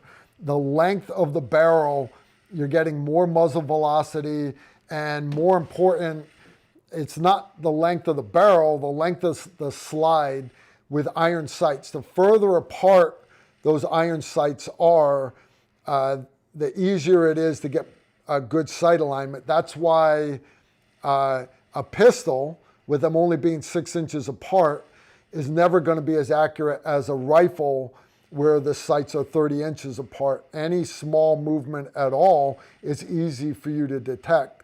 Where back here, it's hard for you to detect that. But out here, it's much, much easier for you to get it perfectly centered. And that's the truth. Fast forward, we're running optics now. Sight radius does not matter anymore, right? Because you're running a dot. All right, let me find another one for Steve here. Guys, I'm sorry. I hate missing questions. And I know a lot of you guys, hey, I threw down a super chat. He never got to my question. Guys, if I miss your question tonight, I apologize. All right. If you could get one wish for Christmas for yourself or someone else, what is your wish? That one's for you, Steve. Besides a chromed helmet with face flap with rubber ball on the inside. One wish for Christmas. If you could get one wish for Christmas, one wish, what would it be? I would wish that the situation in Israel would get straightened out with no more deaths or bloodshed. This is the way. That's good, right? That's good. I wasn't even going to go that deep. I was going to, and it's a prayer I do every night that I pray for my brother-in-law and Wick and Suluru. That's it. I have people in my life that have medical problems, and if I could have one wish, guys, I don't need anything. I'm never going to shoot all my ammo. You only need 2 guns. I've already got the best wife in the world. I've already got great kids that don't need their dad anymore. They're going to be fine without me. My Jeep, it's a material. You could burn my Jeep to the ground tomorrow. I'd get over it. I'm not going to use any of this stuff. I am meat on the hoof. In 50 years, no one is going to know or care who I am. There's going to be somebody else that will have repainted this man room a different color. Nobody will remember me. My kids will have given away all my stuff. and none of it matters. There's not a single gift that I could get for Christmas that I could care about at all. So I'm being selfish, and I want to keep the good people that I have in my life still in my life right now. So I want my kids to spend more time with their dad. I want Wick to keep on the path that he's at and spend time with us. I want my brother-in-law to stay on the path he's on and spend time with us. I want Sularu, who's been battling so many different medical problems this year. I just want these guys around. Fifth group lost 21 guys this year. 2023, 21 Green Berets died. Some of them from cancer, some of them from suicide, some from this, some from that. 21 guys. And I know some of them are 60s, but some of them were in their 40s. The key follow up on that is they lost veterans. Veterans. But it hits home to us because this was our group, and you understand fifth group. My old unit, for example, just killed a bunch of bad guys over in the Middle East. My old company is still in the fight. I'm proud of my guys. I am. They're still bringing the fight to the enemy in Iraq and Syria. All right. Not going to elaborate any more about that other than that they are still getting their kill on. So be it. I'm proud of my guys. All right. But we have not been taking any casualties. All right. We haven't. Not like we did during the 20-year global war on terror. All right. We took a lot of casualties, a lot of Purple Hearts. I'm blessed to have never gotten, I got scratches. I'm good. But not everybody was. There's a lot of guys that got tore up. All right. I know you guys were hoping I'd tell you some gift I want for Christmas that you could say, well, Carl wants it. It must be awesome. And then you could ask Santa for it. I already know Santa's bringing me coal. It's what I got last year. It's what I got the year before. This is the way. It's what I got the year before that. I imagine it will be 5 years. I try, guys. I try. He's got his standard. I got my standard. They're different standards. So I don't ask Santa for nothing. All right. I'm violating protocol. Removing my helmet. ERJG1954. He either just got out of prison or his mom had a metric shit ton of kids. Woo. All right, he threw down $10. Must love Travis Hall and Second Chance K9. Guys, I actually reached out to Travis. Travis is awesome. And he's got a bunch of things going on with him. So I encourage you guys to please continue to support Second Chance K9. And I invited him. I'm like, hey, any Tuesday you want, we would love to have you up here on a live stream. So I'll tell you, I'm going to reach back out to him. Let's see if we can get Travis back up here before Christmas. Random American threw down $6.80, 6.8. Romeo Alpha, Random American. What's up, brother? New Frontier Armory makes an 80% lower compatible with the company that shall not be mentioned magazine's firsthand knowledge. Frontier Armory makes 80% lowers. 80% lower for the Magpul mag? Confirmed? He'll have to text me that and I'll pass it on to you. Pete from Hong Kong just threw down 10 Hong Kong dollars. It's Pete, you guys think America is a broken dream.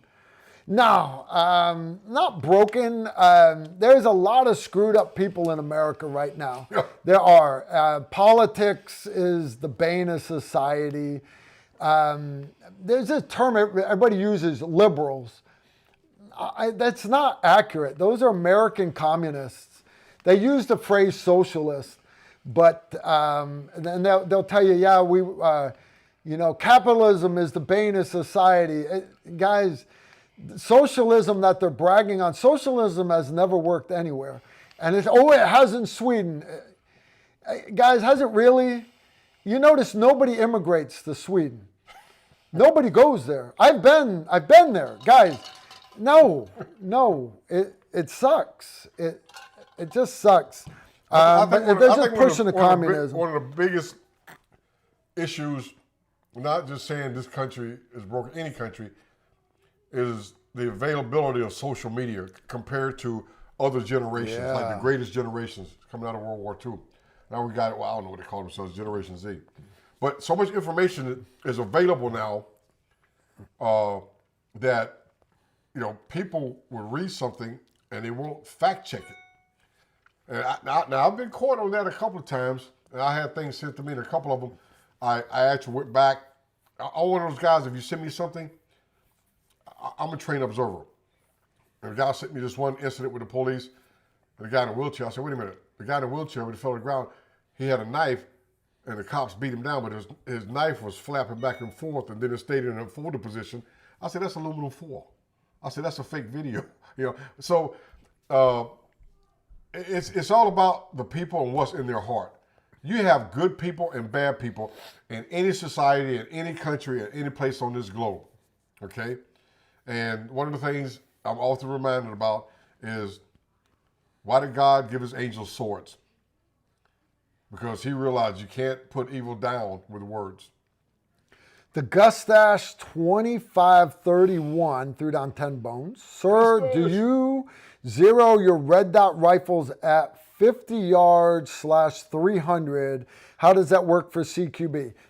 All right, number one, the Army does a 25-300 zero.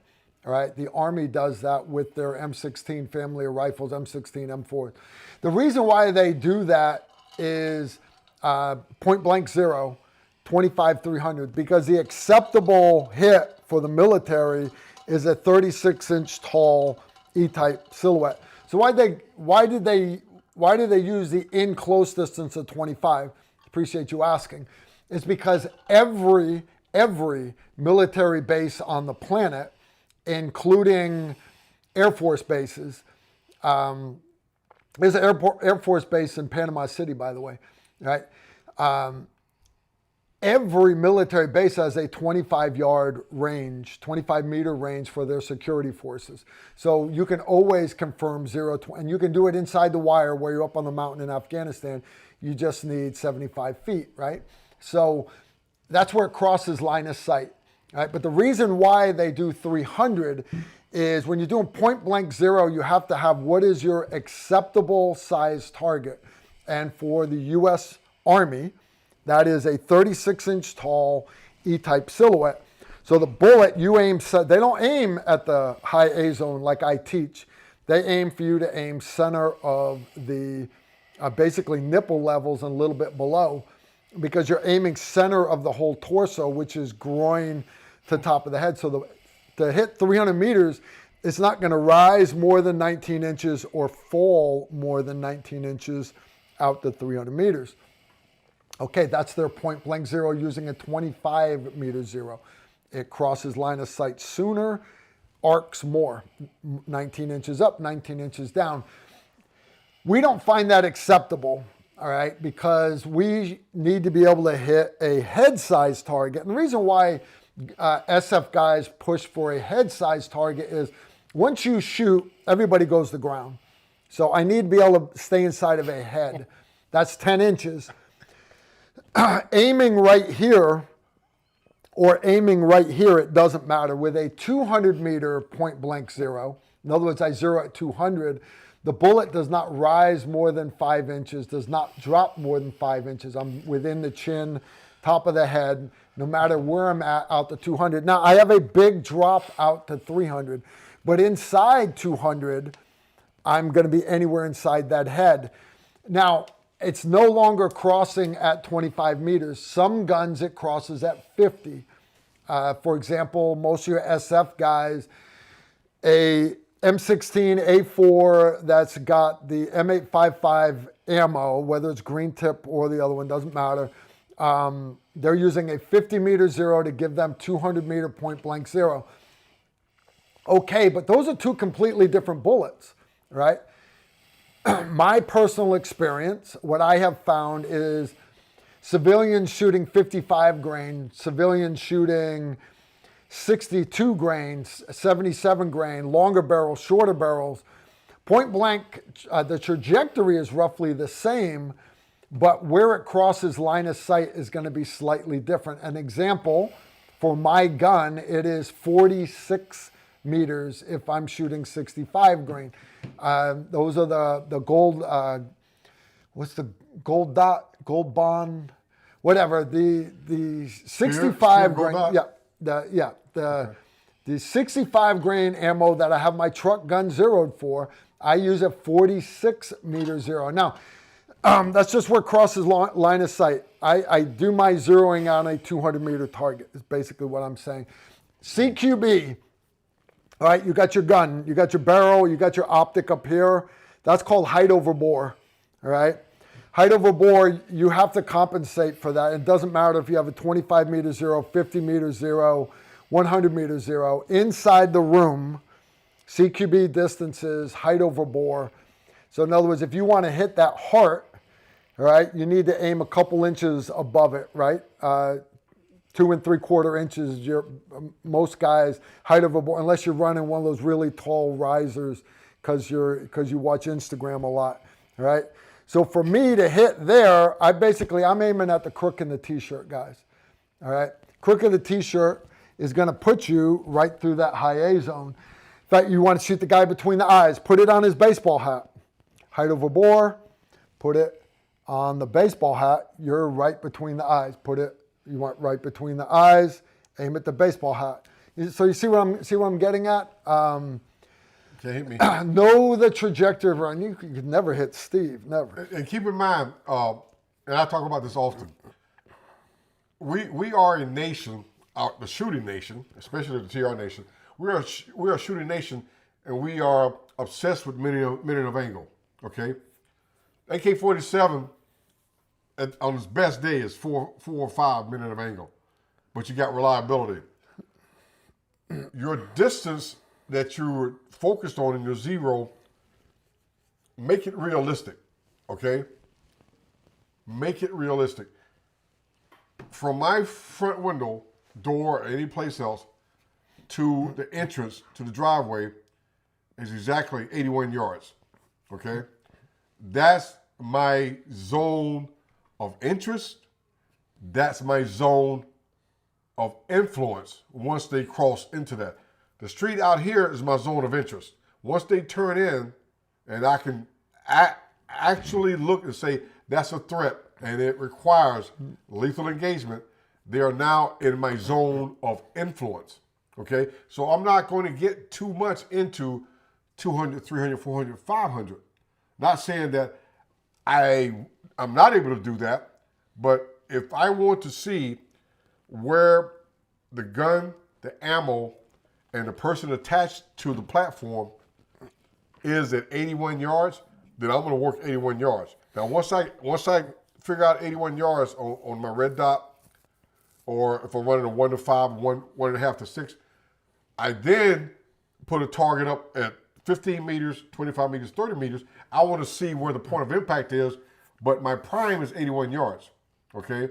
And then we go into the heavy calibers, like the 45, 70, everything else, and that's for the black UPS truck, because you want them to deploy early.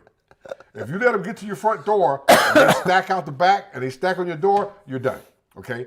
So when they come in the driveway, stop them right there, make them deploy early, because they ain't shit once they have to get off the truck and run 80 yards. If you've seen Steve's front yard, you're the bread truck, you better come in by helicopter. And guys, that's only for the ATF guys in the chat room. We know we love you. We're glad you're here. We're glad you guys are trying to learn too. But the reality is evil in the heart is evil in the heart. Better to just call ahead. I'll make coffee for you. We'll sit down, but you stack on the door. You're wrong. All right, the Clever Conquistador at Carl and Steve. How clever are you? Recently bought Zipa AK pistol with a 10-inch barrel, and he's having a hard time taming the flash and report. Do you know any flash hiders that you can recommend? Thanks. Why are you having a hard time taming it? It's because that is a rifle bullet, right? Rifle bullets are designed to have so much barrel to allow all that gunpowder to speed that bullet up, right? But that gunpowder burns at a certain rate, right? And these guys that take their ARs, and if you go shorter than a 10.5-inch barrel, like we had SEALs showing up with like 5-inch barrels and 7-inch barrels. Not only did they have this massive fireball, which I know it looks cool on Instagram, guys. I got that. It looks awesome on the range, but not in Combat 1. But what is causing that fireball, all right? What's causing it, that is all gunpowder that has not finished pushing the back of the bullet. So it's all wasted. It's all wasted gunpowder. And as far as you putting a hate break by Maxim or the Flaming Pig, something that would thread onto that AK, you can try to mitigate it the best you can, but the reality is you're the one that bought that short barrel to look cool. Yeah, and exactly. Guys, if you don't know what gun he's talking about, actual AK rifle rounds with I want you to look at the front of that bolt. That's where the back of the bullet is, back of the bullet. So look at the length of the casing, right? And then imagine how much barrel is there. There ain't nothing there. There ain't nothing. That's a gun that like generals would carry. You know, Obama. That's what Obama. Obama bin Laden. Now, if you notice with this one, that has the crank muzzle flash device, the linear. Yep. And that's very similar to the ones that I use, Carl uses on a few things, is the Novetzke Flaming Pig, which is the better system. You can try it, but when you're like Carl said, when you're running 8-10 inches, remember, you're talking about a rifle cartridge, not a pistol cartridge. Yeah. Pistol cartridge is designed around barrel length. Anytime you go to reloading manuals and you look at the information on the powder, what powder they use, accuracy, velocity, on the bottom in the small print, it would always tell you this was used in an indoor range with a 6-inch barrel, with a 5-inch barrel. Okay? Ammo for rifles, especially 7.62x39, nobody has loads ammo that I know of that's designed for 8-inch, 9-inch, 10-inch barrels. You're using standard 14.5, 16-inch barrel ammo in 8 inches. So you, like as Carl said, you're throwing powder out of the front door. Yep. Even my 13.7, you know my work gun, guys, I want it as short as I want it 10.5-inch barrel. Okay, that's what I want. But because without doing a tax stamp, it has to be 16 inches. So a 13.7 length barrel with a pinned and welded Surefire brake, that's exactly 16 inches. But even with that gun, there are some, especially cheap 55 grain. I'll be out at the range. I did a qual with our city police department a couple weeks ago, and the day qual and everything, right? Shot perfect score and everything. But when we did the night rifle qual, not all of my rounds, but a couple of my, because you got to remember, I pick up junk ammo off the ground, right? Ammo's expensive, guys. I can't afford this stuff. But so I had like 5 or 6 different kinds of ammo in that magazine. So every 4th or 5th bullet, I'd have this big fireball out the front of the gun. And when you're out at the range on a Sunday afternoon doing pew-pew with your buddies, big fireballs look cool. But when you're doing night quals or even worse, night combat shooting, you do not want a big fireball. You do not want a big fireball. No, nada. So they make ammo that has got flash retardant and all this. Basically, you want a faster burn rate, a heavier bullet, and you want to make sure that no matter what it is, you got to take it out and shoot it in the dark and see how bad your flash is. All right, guys. Greg Rowe, that's the company he was talking about. Company that shall not be named. Yeah. Yep. Yeah. Okay. Yeah. Okay. All right, guys. Oh, that was great. That was great. Yeah. Okay. All right. What's up, Greg? All right. Okay. We're going to wrap this up for tonight, guys. Again, I want to give a big shout out to Venture Surplus. Again, Venture brings the Army Surplus store to your door. Go online, anything you want. They got all kinds of good stuff. Little mag pouches, Real quick. bandoliers. That's the difference with shooting straight muzzle and shooting with a linear muzzle brake. If you guys can see that flash, maybe I need to tune it down a little bit. I don't think they can see it, Steve. See the difference between the top and the bottom? So take a look at, and I'm not, like advocating the Flaming Pig. That's just what I use. I know there's another one out there, the Hate Break. Hate Break by Maxim Defense. I like to get a run on those. Actually, I asked Sue about it, but I know he's got other concerns. I got one I'll give you. I didn't ever put it on anything. Okay. You're welcome to it. Okay. Right? Have them try it out. All right. Again, I want to wrap this up, guys. I want a big thank you to my moderators, Susan, Donut, and JT. Thank you guys for keeping the chat, and all you guys for keeping the chat PG-13 tonight. For all my patrons and loyal fans that are hanging out with us, you guys are awesome. For all my patrons, though, I just posted just about an hour before the live stream this month's quick tip video. Again, I'll be doing a story time with Carl. That video will go live next week. Yeah, we got a bunch of great stuff going on. And shout out to Frank Bills, our brother from another mother down in Clearwater, Florida. God bless you, Frank. You were in our prayers, and wish for Christmas to your health. Always, brother. Always want you here with us. And keep it PG-13. Keep it PG-13. I guess you could say that, couldn't you? All right. I got no other questions have come in, right? Parting words of wisdom. Are you going to do it with the helmet? No? You got to have him put the helmet back on, right?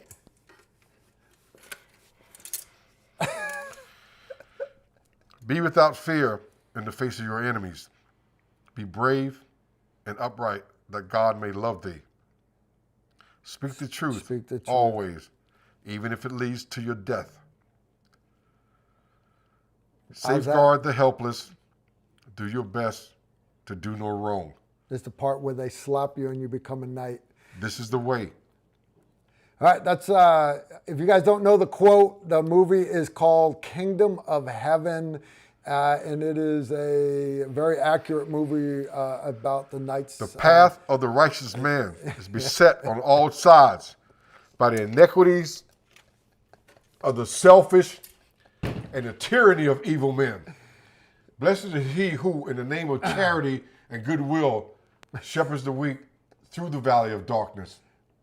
For he is truly his brothers and sisters' keeper and the finder of lost children. And he will strike down upon thee with great vengeance and furious anger those of you who attempt to poison or destroy my brothers and sisters. You will know his name is the Lord when he brings his vengeance upon thee. Guys, I'm going to just say, y'all take This care is the and way. shoot straight.